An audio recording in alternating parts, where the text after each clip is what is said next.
This is PTV World. I am Syed Shabahat Ali and you are watching Faultlines. United States is a country that is continuously in a state of war since year 2000, if not earlier. Hundreds of thousands of men and women, elderly and children have been crushed and slaughtered by US forces in a number of countries, where the administration or the government have not met the expectation of United States. And drones have been a weapon of special utility for the US forces all over these war zones. While there is a debate about who and how many have been killed in the strikes, a large proportion of US drone strikes were launched to countries that Washington had never declared war on, such as Somalia, Yemen, Libya, and Pakistan. From January 2004 to February 2020, United States launched at least 14,040 drone strikes in countries like Pakistan, Afghanistan, Yemen, and Somalia, resulting in deaths of thousands of innocent lives. According to London-based Bureau of Investigative Journalism, these numbers are in thousands. But US has never been ashamed of this naked aggression. This week, United States acknowledged for the first time that previously undisclosed airstrikes in Syria carried out days before the fall of ISIS in year 2019 killed multiple civilians, including women, children, and some elderly. According to US Central Command, the disclosure followed the publication of New York Times into the strikes. According to the report, on March 18, 2019, US allied Syrian Democratic Forces called for air support when they came under attack from ISIS forces, and air support mistakenly targeted women and children who were trying to run away from the conflict-ridden area. Our team has prepared a package. Watch the package before I bring my first guest to the program. The drone warfare has become the most controversial tool of 21st century warfare, particularly by US forces in the war on terror. Ironically, the fundamental rationale of drone use relies on their surgical precision, theoretically saving civilian lives during combat operations, but multiple accounts of civilian deaths has shattered the purported accuracy of drone strikes. This myth of precision about drones has recently been debunked by a daring investigation by New York Times that revealed previously undisclosed details about the airstrikes, including attempts by military personnel to cover it up. In March 2019, the US military launched airstrikes against the last ISIS holdout in Belarus, Syria. US Department of Defense reported only 4 civilian killings in the strikes, but the New York Times investigation disclosed that it was one of the largest civilian casualty incidents in the war against ISIS. In response to Times Chronicles, US Central Command publicly acknowledged for the first time that 80 people were killed and that it was unable to determine conclusively the civilian or combatant status of 60 individuals. Disputing Pentagon's account of Kabul drone strike, New York Times investigation based on video analysis depicts the US may have mistakenly targeted an aid worker rather than Islamic State fighters in its final strike in Afghanistan, which killed 10 civilians. Commenting on the report, Pentagon spokesman John Kirby said the United States Central Command continues to assess the strike, but that no other military works harder than we do to prevent civilian casualties. It is high time for US to reassess how it wages war in order to protect civilians from indiscriminate harm as required by international humanitarian law. My first guest in the program is Dr. Sohail Ahmed. Dr. Sohail is Assistant Professor, International Relations and Comsat University, Islamabad. Doctor, welcome to the program. Thank you, Shabahat, for inviting me. Doctor, we are today discussing the brute use of drone strikes that cause a lot of casualties, and this has been used in a wide number of areas. Are there any international laws that prevent United States from using this naked tool of aggression? Shabahat, there are international laws and there are tools to stop such kind of aggression against any sovereign entity. But since we are living in a post-Cold War era in which the United States of America has attained the position of a sole superpower, So that is why there is no counter force to counter the United States of America and its hegemony. And the United States thinks that it is a hegemon, it has the responsibility to do things the way it wants to do and to manage the affairs, the global affairs in its favor. And that is why, in the absence of this counter force, mere laws on paper, they cannot do anything against the United States of America. And that is why we see that it does anything, any sort of aggression with impunity, almost impunity, because there is no vibrant force present at the global level against the United States of America. But Dr. Sahab, still we are talking about large number of people, large number of children. As you can see in the case that we are studying at the moment, these are women and innocent children targeted by 500-pound, 700-pound bombs through airstrikes. And this is published in New York Times. United States is so proud of its democratic identity. Is there not a protest within their system, or is it not any democratic check within their institutions to bar them from the use of this naked tool of aggression?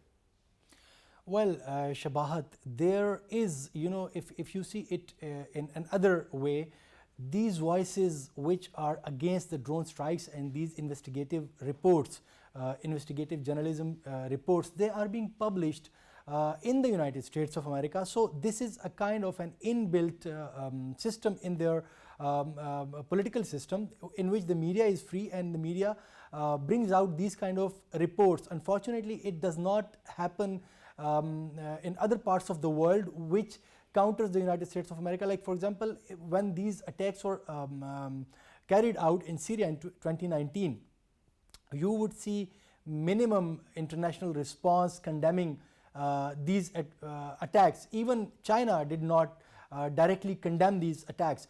So in the absence of this international condemnation, which the United States of America has diligently managed in its favor, the United States thinks that it is free, and now it is up to the civil society in the US, in Europe, and in other countries, other parts of the world, which would compel the US to change its course. Otherwise, mere mentioning of international laws, where the United States is usually the main force behind implementation of these laws, the United States will find itself, quite free to do whatever it wants to do. So, but Doctor, the question goes beyond that.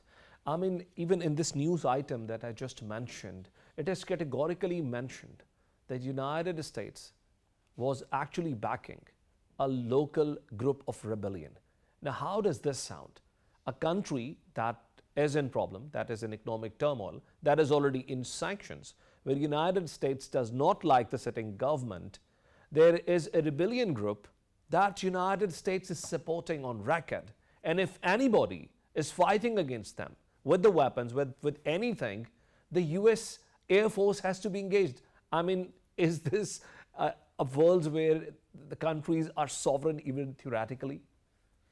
Well, the United States of America has been engaged in proxy wars during the Cold War, and it continued its approach in the post-Cold War era as well.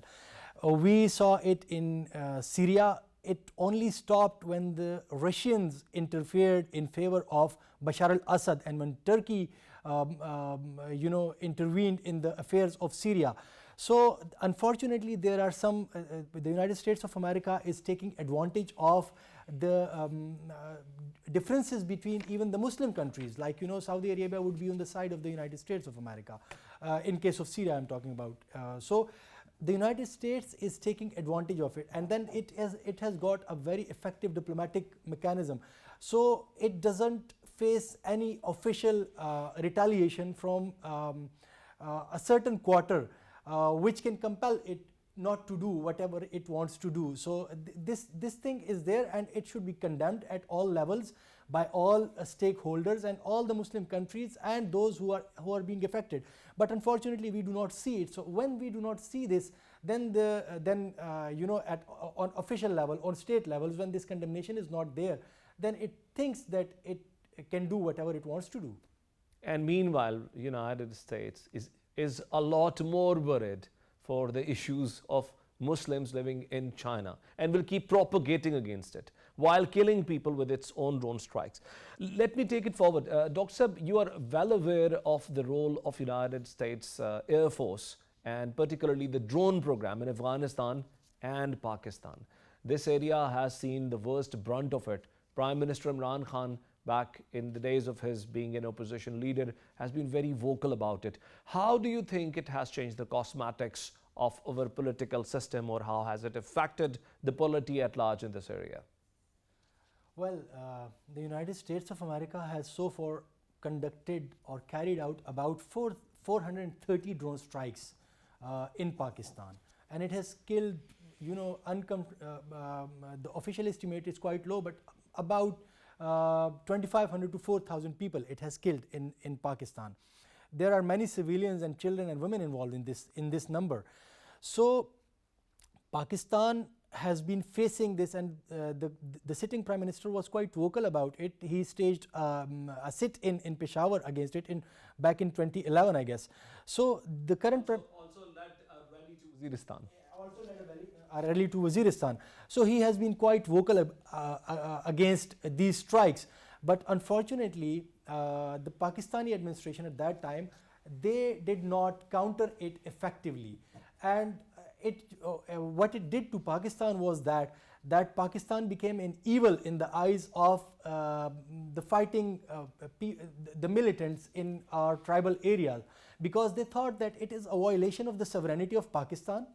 So Pakistan should stop these drone strikes. Pakistan should strike the drones which are coming to the airspace of Pakistan, because Pakistan Air Force had this capability. It has this capability according to them. But if Pakistan is not doing so, so it is a legitimate target for these militants, because Pakistan is on the side of the US. So they started targeting the Pakistani security forces as well as a result of this. And as a result of it, we had many terrorist incidents in Pakistan. We saw suicide bombing, a wave of bombing in Pakistan, and Pakistan suffered a lot. The security situation in Pakistan deteriorated to the extent that even the foreigners living in Islamabad were not allowed to go beyond F6 and F7 towards the Peshawar and other areas of Khyber Pakhtunkhwa. So Pakistan suffered a lot. And on the other hand, if we see the situation in Afghanistan, the recent drone strike after the Kabul airport bombing, it killed civilians, but the US initially denied that it killed civilians. It said that it eliminated the mastermind of the Kabul airport bombing. But later on, it was disclosed that one of the civilians which was killed was basically a US informant. So maybe the United States of America wanted to eliminate that informant, because they would have worried that if he would be captured by the Taliban. So Dr. I would want to cover this separately. This is a very significant point that you have just underlined. But while you were speaking about Pakistan and the use of drones inside Pakistan, something that Imran Khan as an opposition leader stood against, it reminds me of a very sad event of 25th November 2011, when a helicopter of United States Air Force targeted a checkpost of Pakistan military called Salala attack, an attack that actually deliberately and intentionally targeted Pakistan's military fighting on the front of terrorism. Doesn't an incident like this one, and I'm sure this is not the only example, the US is doing this everywhere in the world, I mean in every war zone, every zone that it has declared a war on, doesn't it actually make it very expensive to be a frontline ally with a country like United States that can target even your own military while fighting on a front that it has that you have not actually opened up yourself? Well, of course, it makes it really expensive, and it is, I would say that it was kind of a miracle for Pakistan to survive through this status of frontline ally of the United States of America in the war against terrorism. Because as far as I understand and as far as I think, the United States of America has its own interest. It would make you an ally and still hit you if you are a weak ally. So Pakistan was never a respected ally in the eyes of the United States of America. When Pakistan decided to be on the side of the US, you just pick up any book published during that era in the first decade of the 21st century from the United States of America, and you would see that they were demonizing Pakistan. They were they had doubts about Pakistan. They were saying that Pakistan is playing a dual role, a double role. Pakistan is neither a friend of the United States of America nor sincere with the cause of the war against terrorism. So even when Pakistan was being hit by the militants, when Pakistan was trying to do the job for the US in its territory, the United States of America and its academia and its intellectuals, they were targeting Pakistan for its role, and they were shifting the blame on Pakistan for its failure in Afghanistan. So yes, of course, I do agree with you that the United States of America has never thought of Pakistan as a genuine friend or as a genuine ally, as it thinks of other NATO allies.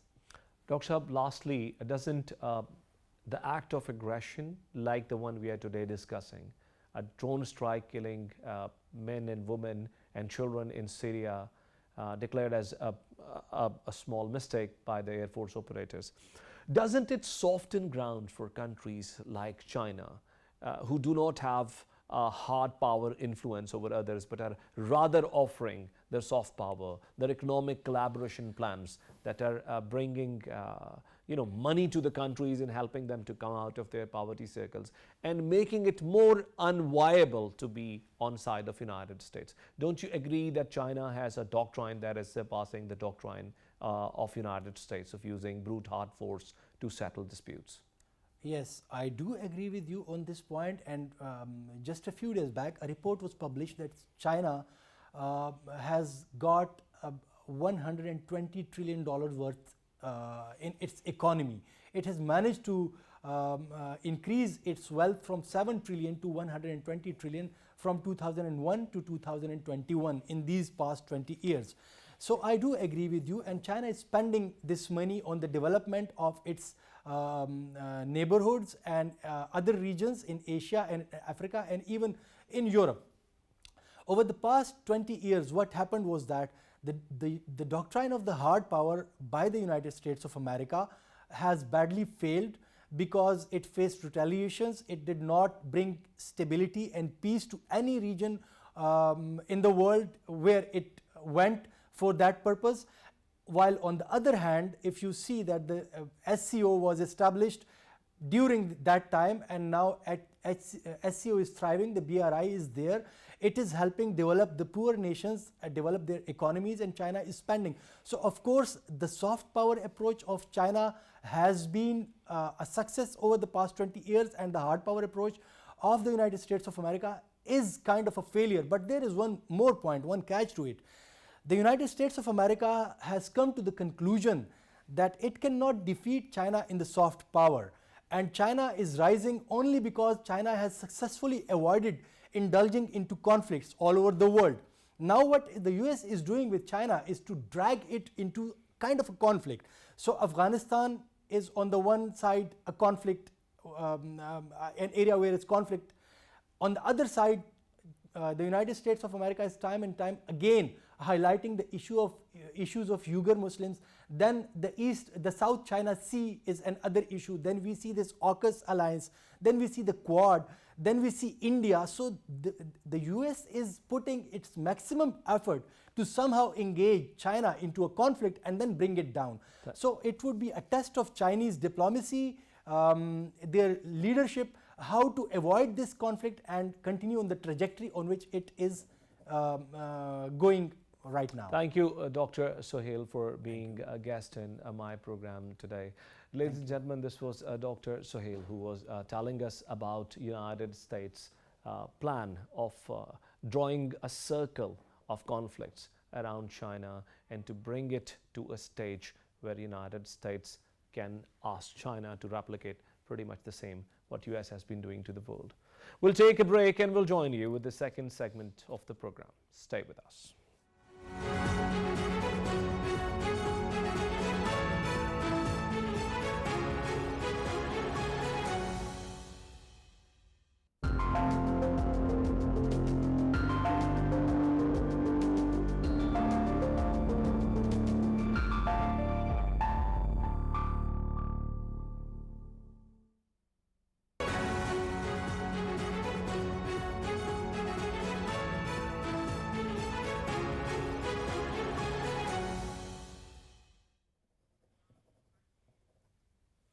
Welcome back.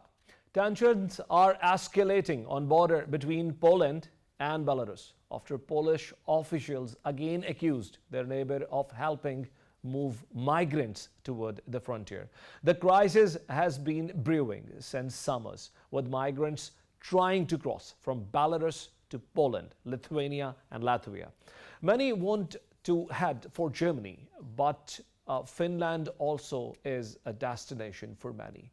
Polish border guards estimated up to 4,000 migrants are currently camped out along the border between Poland and Belarus in increasingly dire conditions and freezing temperatures. The soaring tension between EU and Belarus, Russia-backed leader Alexander Lukashenko is driving a new European migration crisis. Moscow and Minsk have close political and military ties, and Russia set two nuclear-capable strategic bombers on a training mission over Belarus for a second straight day in a strong show of support. Lukashenko has emphasized the need to boost military cooperation in face of what he described as aggressive actions by NATO, which includes Poland. EU diplomats told news agency Reuters that bloc was closed to imposing more sanctions on Belarus over escalating crisis, targeting about 20 individuals and entities, including Belarusian foreign minister, along with Poland's border with Belarus, where thousands of riot police troops and border guards are turning back migrants, many from the Middle East who are trying to enter the European Union. Our team has prepared a package. Watch the package before I bring guest to the program.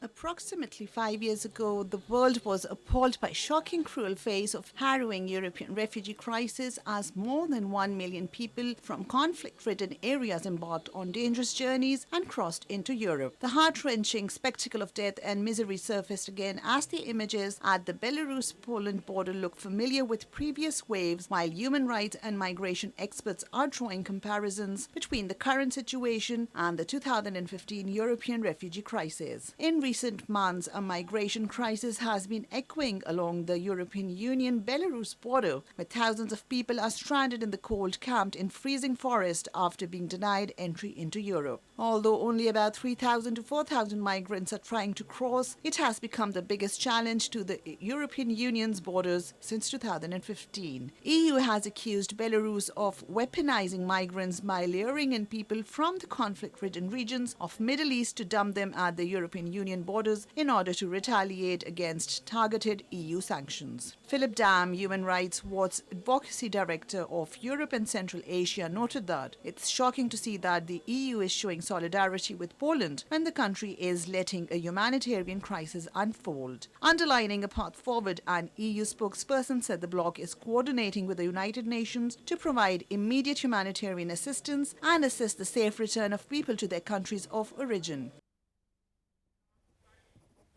My first guest in this segment is Eugene Jawsowski from Washington, D.C. He's a geopolitical analyst, speaker, consultant, and works for Newsline Institute in Washington, D.C.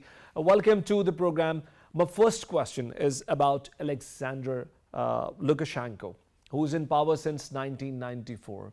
Can you tell us what is his background and how he has been able to cling to the power for so long? Thank you very much, Shabahat, for inviting me on Faultlines. It's a pleasure to be with you. And in terms of the background for Lukashenko, so his background is very much linked to the Soviet era. He worked as a director of a state farm during the Soviet period. He also served in the Soviet army and the border troops. And he basically rose to power in the early post-Soviet days of Belarus. So once Belarus achieved independence in 1991, there was some political instability. Of course, the entire post-Soviet landscape was facing major economic problems. So Lukashenko at that time represented a relatively young and charismatic figure that didn't really have a political background of sorts, and that's how he basically won the presidency in 1994, and he has been in power ever since, for now close to 3 decades. Eugene, but we normally see that in most of the democracies, you cannot stay in power for a very long period of time because governments, and particularly in developing countries where there are economic problems more dire than in many other countries in the West, there is a difficulty for a leadership to maintain so popular. So is he genuinely popular in the people, or he been using unfair means to stick to the power for that long? He is genuinely popular amongst a large segment of the population in Belarus. And a big reason for that is that he has been able to maintain stability, both political, again, until recently, but more importantly, economic stability, especially compared to some of Belarus's neighbors like Ukraine.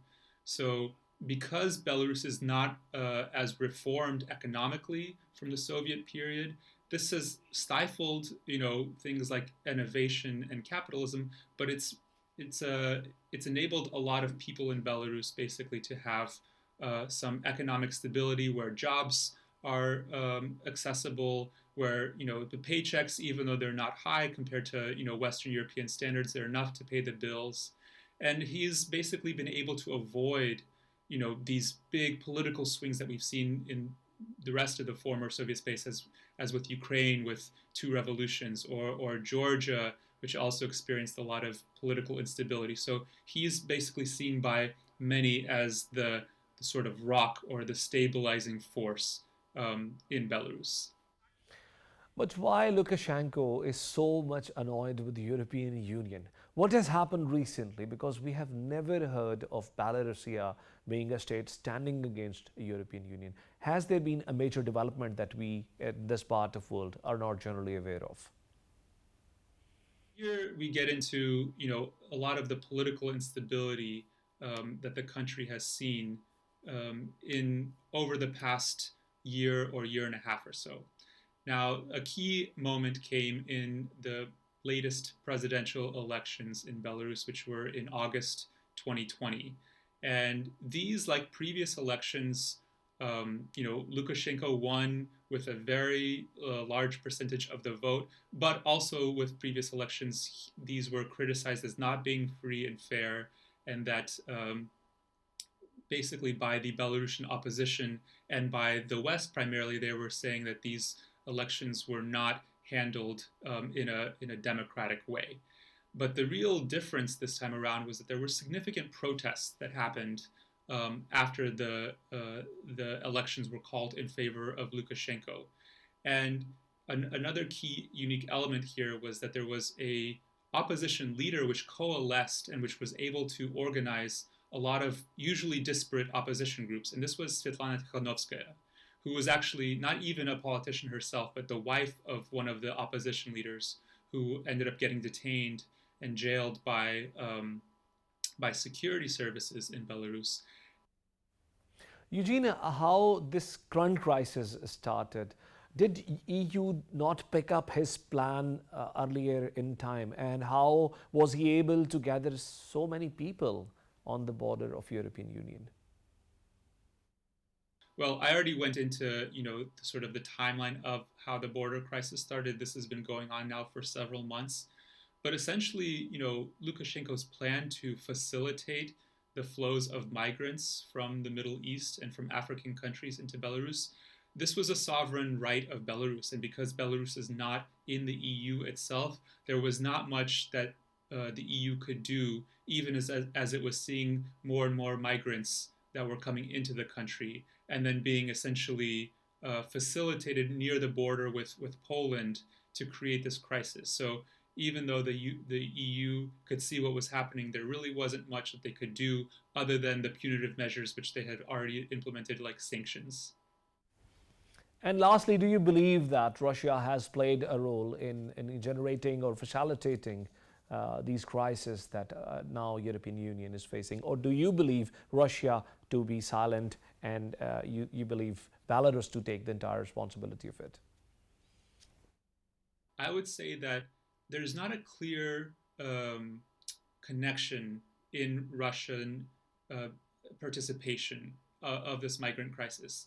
And I say that to say that it's certainly very likely that Russia was aware of what Lukashenko was planning, but I don't necessarily think that Russia was the one in charge of this crisis, especially as we saw Lukashenko, once things got really heated, to threaten natural gas cutoffs because Belarus serves as an important transit state of Russian natural gas to the EU. That's something that I don't think that was planned or even supported by Moscow, because right now Russia has its own problems with the EU over things like Nord Stream 2, and essentially the EU is still the primary market for Russian natural gas. So for Lukashenko to make such a threat, even Russian officials kind of distance themselves from that, and it wouldn't really be in Russia's political or economic interests for such a cutoff to take place. So I would say that Russia has backed Lukashenko politically, and it has criticized the EU during this crisis, but I wouldn't say that Moscow has been the one masterminding all of this. Thank you, Eugene Chalsovsky, for being my guest in the program from Newsline Institute, Washington, D.C. Ladies and gentlemen, you just heard what Eugene believes to be the Belarusian crisis coming out without support of Russia, and you also heard his point of view about the background of this leader who is now under criticism by the entire Western media. I have now with me a Belarusian journalist who's based in Brussels. His name is Denis. I'm sorry, the second name is too hard to pronounce. So Denis, welcome to the program. Thank you very much indeed for having me. Denis, we are today discussing the crisis of Belarusia and European Union. And what I want to understand from you is that has EU not been entirely outsmarted by Alexander Lukashenko? Because at the moment, European Union doesn't seem to have a strategy or doesn't seem to have an exit from this crisis. Instead of playing a bad guy role in front of the entire media, which is projecting it all over the world now. It is a very complicated situation. It is very unprecedented. So, in essence, we are dealing with something very new. So, one dictator brought a number of people from different countries and delivered them to the specific parts of the border and essentially ordered them to cross through.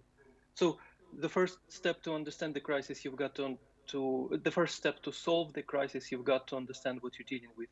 And the world is dealing with very new, artificially created, manufactured crisis.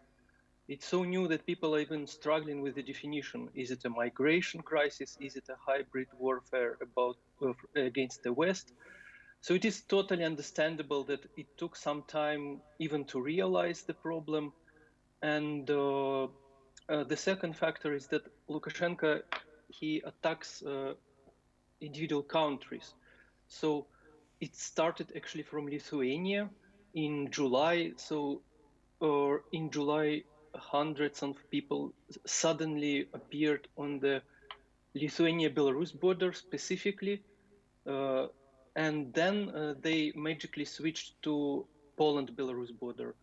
So he puts his attention to the specific countries. Right now we all talk in Poland, Poland, Poland. So it's like all on the shoulder of the Poland. So it is a part of Lukashenko's strategy to disunite kind of the response of the European Union. And to remind each decision in the European Union for on such a scale regarding the sanctions or big foreign policy decisions should be unanimous. So there should be, everybody should vote yes if, for example, the European Union would like to impose new sanctions against Lukashenko regime. So that's why it's understandably that in such setup, it takes some time to develop a proper response to that challenge. Denis, the guest that I had before you in the same segment from Washington, D.C. was of the view that Russia does not have an active role to support the existing regime of Belarus, President Alexander Lukashenko. But the entire Western media is reporting otherwise. They believe that Russia is deliberately creating problems for EU for some political bargain. What is your view as a Belarusian? It is, I would say, starts from the even terminology. So in my view, he is not a legitimate president. He is a dictator who lost 2020 election, demonstrably lost, and now he just tried to stick to power. And therefore, he tries to use everything which he can, including manufacturing this artificial migration crisis. He is totally dependent on Mr. Putin. So one important factor to realize that this, practically speaking, this crisis could be solved by one phone call from Putin, which I would say like 20 minutes phone call, and that would be it. Why? Because Lukashenko is totally dependent on Putin. However, having said so, I agree that in terms of hard evidence, this is the least provable part of the equation, that Putin is behind this entire crisis.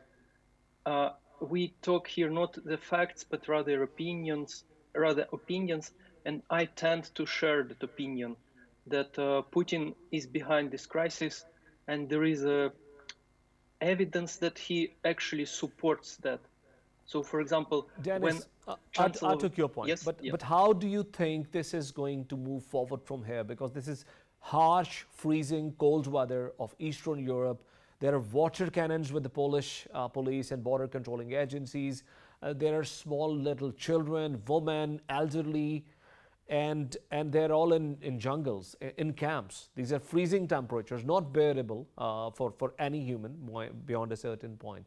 So how do you think things will go forward from here? Because we might see the number of casualties increasing by each passing day. And in addition to this statement, there's one more thing that I would want to attach with this question, is that European side has barred the use of media or the access for the media to this conflict side. Why do you think this has happened? So, like, starting from the first part of your question, the conditions are really dire there, and it is very serious situation. People are dying there.